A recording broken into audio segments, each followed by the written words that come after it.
All right, let's get real for a second. You wake up, check your email, jump into back-to-back meetings, scramble to finish multiple tasks, and by the end of the day, you're exhausted. Turns out most of us are stuck in this weird trap where we feel productive but aren't actually being productive. We confuse motion for progress. Think about it. How many times have you cleared your inbox, crossed off tiny tasks, and still felt like you did nothing meaningful? That's because busyness is a liar. It tricks us into thinking we're winning when in reality we are just spinning our wheels. And worse, this fake productivity has real cost. Stress, burnout, and that nagging feeling that no matter how hard you work, you are not getting anywhere. This wasn't always how it worked. Back in the 1920s, factories measured workers by output, not hours. If you built 10 cars in a day, great. Nobody cared if you took breaks or left early. But somewhere along the way, we flipped it. Now we glorify hours over results. We sit in meetings about meetings, reply to emails about emails, and call it work. So if burning ourselves out isn't working, what's the real solution? This is where Cal Newport's slow productivity comes in. I know what you're thinking. Slow? That sounds like code for lazy. But hear me out. This isn't about doing less work. It's about doing better work. Imagine two chefs. One is frantically microwaving 10 frozen meals at once. The other is carefully preparing one incredible dish from scratch. Which restaurant would you rather eat at? That's the difference between fake productivity and slow productivity. Here's the magic formula. Fewer things plus natural pace plus obsession with quality equals work that actually matters. All right, let's talk about the first rule of slow productivity. Do fewer things, period. We've been conditioned to believe more is better. More tasks, more projects, more side hustles. But your brain wasn't designed to juggle 15 things at once. Think about your phone for a second. When you have 20 apps open at once, what happens? It slows down, drains battery, and eventually crashes. Your brain works the exact same way. The more tabs you have open in your mind, the worse everything runs.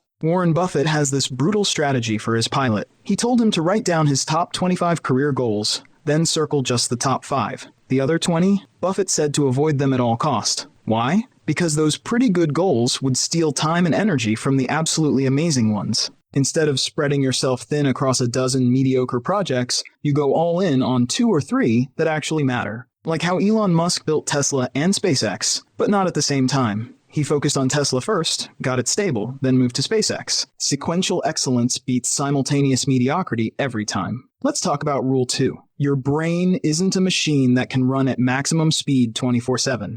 It's more like a muscle. Push it too hard for too long, and it completely burns out. That's why principle number 2 of slow productivity is all about working at your natural rhythm, not some artificial, unsustainable grind. Think about professional athletes. They don't train at 100% intensity every single day. They have cycles, hard training days, recovery days, and everything in between. Because that's how peak performance actually works. But when it comes to knowledge work, we somehow think we can just sprint forever without crashing. Your brain has these built-in 90-minute focus cycles called ultradian rhythms. After about 90 minutes of deep work, your focus nosedives. That's not you being lazy. That's biology. The most productive people in history understood this. Charles Darwin worked in focused 90-minute bursts, then took long walks to recharge. Hemingway wrote for about 4 hours each morning, then called it a day. Instead of forcing yourself to work when you're mentally exhausted, pay attention to when you naturally feel sharp. For most people, that's mornings. That's your golden time for important work. Save the administrative stuff for when your energy dips.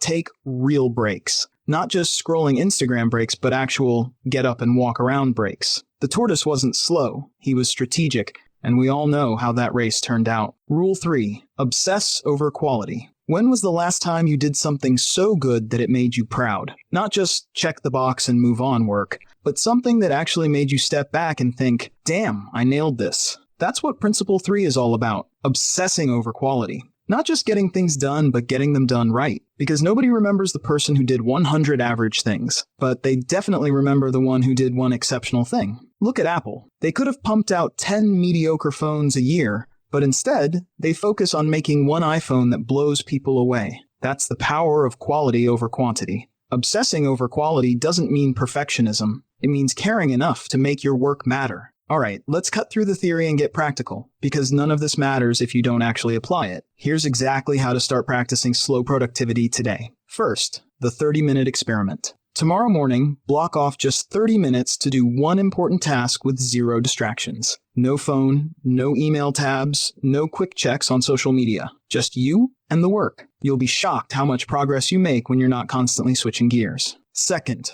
the hell no list. Grab a piece of paper right now and write down 3 tasks you're going to stop doing this week. Maybe it's checking email first thing in the morning, attending that useless recurring meeting, or saying yes to every small request that comes your way. These are your energy vampires. Cut them off without guilt. Third, start tracking your energy peaks. For the next 3 days, jot down when you feel most focused and when you hit walls. Most people find they have about 3 to 4 golden hours of real productivity each day. Once you know yours, guard that time like it's your last $100. And here's the real secret weapon, the done for the day list. Instead of a massive to-do list that never ends, each morning write down the 2 to 3 things that would make today feel successful if you completed them. When those are done, you're done. This alone will change your relationship with work. Remember, you don't have to overhaul everything at once. Start with one of these tactics today. Before you know it, you'll be working less but accomplishing more and actually enjoying the process. And if you like this video and want to go deeper, check out my video on deep work. It's the perfect companion to this.